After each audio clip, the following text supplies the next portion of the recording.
안녕하세요. 아낌없이 주는 강사 아주강TV의 임지은입니다. 반갑습니다. 네. 주위에 아는 지인분들이 지금 중3 고등학교 1학년, 2학년 학부모인 분들이 굉장히 많습니다. 주위에 지인분들 요청에 따라서 오늘은 수시 전형에 대해서 조금 설명을 해드리려고 합니다. 대입 입시 전형을 보면 크게는 수시와 정시 이렇게 두 가지로 나눌 수가 있죠. 정시는 여러분들이 알다시피 열심히 공부해서 수능 시험 잘 보고 대학에 진학하는 방법입니다. 여러분들이 조금 복잡하게 생각하시는 것이 바로 수시 전형인데요. 수능 보기 전에 실시되는 대입 전형으로 논술, 면접, 학생부, 자소서 등 다양한 방법으로 학생들을 평가하는 방식입니다. 수시에 합격을 하게 되면 무조건 정시 원서 접수가 안 됩니다. 수시 전형은 해마다 이슈가 되고 있죠. 학생에게 80개가 넘는 수상을 몰빵해 주기도 했었고요. 논문의 공저로 올려준 사례가 있습니다. 이러한 이유 때문에 R&D, 논문 동아리가 사라졌습니다. 그리고 생기부에 R&D나 논문이라는 단어를 올리지 못하도록 되어 있습니다. 수상도 학기별로 하나의 핵심 수상만 하나만 올릴 수가 있기 때문에 내 자녀가 여러 개의 수상을 했다면 그 중에 나의 전공이나 진로나 진로 방향성에 맞는 내가 진학할 전공과 좀 일치감이 있는 도움이 될 만한 핵심 수상 하나씩만 올릴 수가 있습니다. 생기부에 대해서도 여러분들이 꼼꼼하게 잘 알고 있으면 전략을 세우는 데 도움이 많이 되는데요. 오늘 이 시간에는 수시 전형에 대해서 간략하게 이야기를 할 거고요. 다음 2부에서 생기부 전략에 대해서 한번 공개를 해보도록 하겠습니다. 가장 복잡하고 준비할 때 어려워하는 것이 바로 1번 학생부 종합전형입니다. 학생부 종합전형은 학생생활 기록부 중심으로 학생을 선발하는 겁니다. 이 학생이 3년 동안 본인의 진로를 위해서, 꿈을 위해서 얼마나 성실하게 열심히 노력한 흔적들을 보게 됩니다. 비교과 내용과 교과 내용을 같이 보는데요. 비교과는 봉사, 동아리, 수상, 그리고 교과 이수 현황 등등 이런 것들을 기록하고 참조할 수 있겠죠. 자소서와 면접을 보는 학교들도 많습니다. 물론 보지 않는 학교들도 많습니다.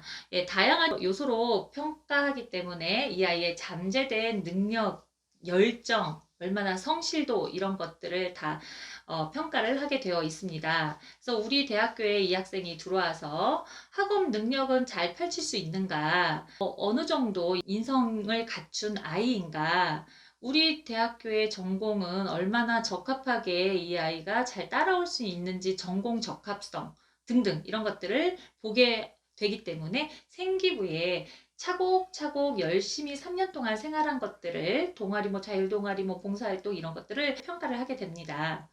여기서 중요한 것은 자소서에 고등학교 3년 생활을 남들과 차별화시켜서 얼마나 내가 일관되게, 진로와 일관되게 잘 생활을 했는지를 기록하는 것이 중요합니다. 생기부는 여러분들이 많이 알아야 되는데요. 이것은 다음 2부에서 더 상세히 말씀해 드리도록 하겠습니다.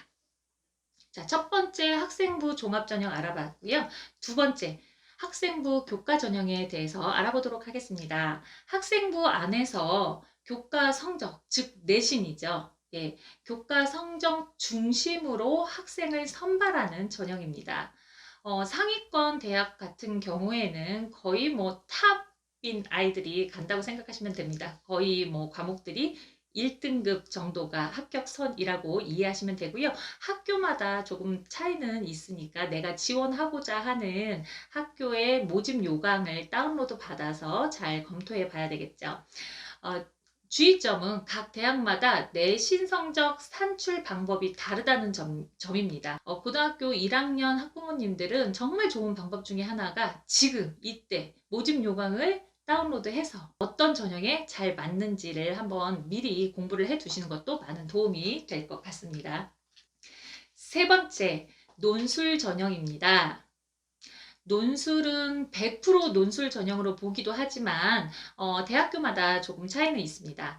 논술과 교과를 보는 대학도 있기 때문에 그것도 내가 지원하고자 하는 대학교는 어떻게 하고 있는지 한번 확인을 미리 해보는 게 도움이 되겠죠. 인문계열의 논술 같은 경우에는 평소에 독서를 많이 해서 굉장히 자기 생각을 가치관에 맞게 논술할 수 있는, 논리적으로 논술할 수 있는 아이들이 많이 지원합니다. 그래서 인문계열 같은 경우에는 자료와 지문을 분석해서 자신의 생각을 논리적으로 서술해야 합니다. 그래서 그 학생들은 풍부한 배경 지식과 사고력, 또 글쓰기 능력도 남다르게 뛰어난 경우가 많겠죠. 자연계열 논술 같은 경우에는 인문과 비슷합니다. 본인의 생각을 논리적으로 서술할 줄 알아야 합니다. 그런데 여기에서 중요한 거는 난이도가 꽤 있는 수학과 과학 문제가 제시된다는 겁니다. 수학과 과학을 문제만 풀어서 정답만 맞추는 것이 아니라 자신의 생각을 논리적으로 잘 서술할 수 있다면 그 학생들은 또 논술 전형에 적합하다고 볼 수 있겠습니다. 네 번째, 특기자 전형입니다. 특기자 전형은 말 그대로 특정 영역에 뛰어난 능력을 가진 학생을 선발하는 전형입니다. 그런데 한 가지 눈여겨볼 것은 올해 25% 정도 모집 인원이 감소했고 폐지된 학교들도 꽤 있다고 하니 미리미리 전략을 짜서 준비해 놓는 것도 도움이 될 것 같습니다. 한 가지 질문하도록 하겠습니다. 나는 수시 볼 거니까 수능 공부 안 해도 된다 라고 생각하는 학생들이 꽤 많습니다. 괜찮을까요? 네, 대답은 안 됩니다. 예, 수시를 보더라도 수능 최저 등급을 보는 대학들이 꽤 많습니다. 근데 보지 않는 대학도 있습니다. 예를 들어서 사범대 같은 경우에는 수능 최저 등급을 보지 않는 학교들이 꽤 더 많다는 거. 또 하나 팁을 드리자면 내가 지원하고 싶은 대학의 수능 최저 근처도 못 가는 성적이다. 그러면 어떻게 해야 될까요? 전략을 빨리 바꿔서 새롭게 전략을 짜는 게 좋습니다. 그렇기 때문에 고2 하반기나 고3 상반기 때 허둥지둥 준비하게 되면 전략을 잘못 짤 수가 있기 때문에 고1 때부터 이런 정보들을 엄마와 함께 의논하고 아이가 스스로 전략을 세워서 접근할 수 있는 방법이 가장 좋습니다. 이번에 코로나 때문에 전국 연합학력평가를 제대로 치르지 못한 학생들도 많습니다. 자, 지금 고3을 대상으로 9월 4일 날 전국 연합학력평가를 치르게 되어 있죠.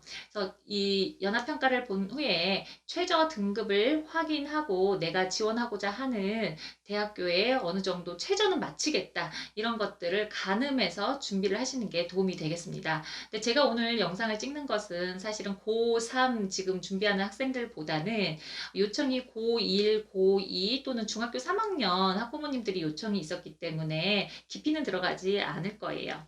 여러분들이 꼭 잊지 말고 전략 짜는데 참고해야 될 사항이 수시에 합격하면 무조건입니다. 정시 원서 접수는 불가합니다. 그래서 수시 전략이 매우 중요할 수밖에 없는데요. 수시 합격을 했는데 난 마음에 안 들다. 그래서 포기하고 싶다. 해도 정시에 응시가 안 됩니다. 그렇기 때문에 전략을 짜자면 수시 같은 경우에는 너무 하향 지원하는 것보다는 상향 지원 1개 정도 쓰시고요.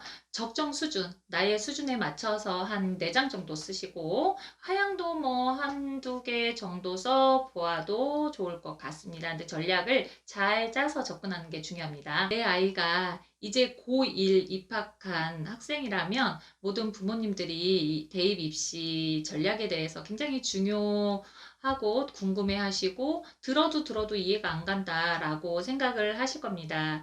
그래서 이러한 정보들을 자꾸 들어보고요. 절대 하지 말아야 될 게 있습니다. 아이한테 내가 가르치지 마십시오.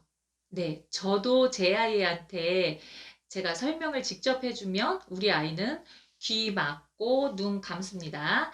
예, 모든 아이가 다 똑같은 것 같아요. 아무리 착한 아이여도 부모가 뭔가 가르치려고 하는 순간 귀를 닫잖아요. 잔소리라고 생각을 합니다. 그래서 좋은 방법은 어머님이 먼저 이런 내용을 공부를 하신 다음에 좋은 유튜브가 있네? 하고 아이한테 아무 소리 하지 마십시오. 톡으로 그냥 공유만 해주시는 방법입니다. 공유를 해서 아이가 열어봅니다. 부모님 앞에서는 열어보지 않더라도요, 밖에서는 열어봐요.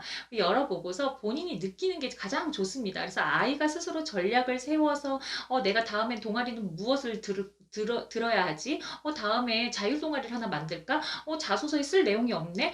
이렇게 준비하면 될까? 선생님과 의논하고 조언을 받을 수 있는 사람한테 도움을 스스로 요청할 수 있는 힘을 길러주는 게 더 좋다고 생각을 합니다. 자, 그래서 여러분들이 가르치려고 하지 말라는 거, 아이에게 스스로 전략을 세울 수 있는 정보 제공만 해주시라는 거. 여러분, 끝까지 들어주셔서 감사합니다. 쉽고 편안하게 잘 들으셨나요? 저에게 응원의 표현을 해주신다면 다음번에는 생기부 전략에 대해서도 준비를 해 보도록 하겠습니다. 좋으셨다면 구독, 그리고 좋아요도 꼭 해주시고요. 댓글도 남겨주시면 제가 성심성의껏 답변을 보내드리도록 하겠습니다. 감사합니다.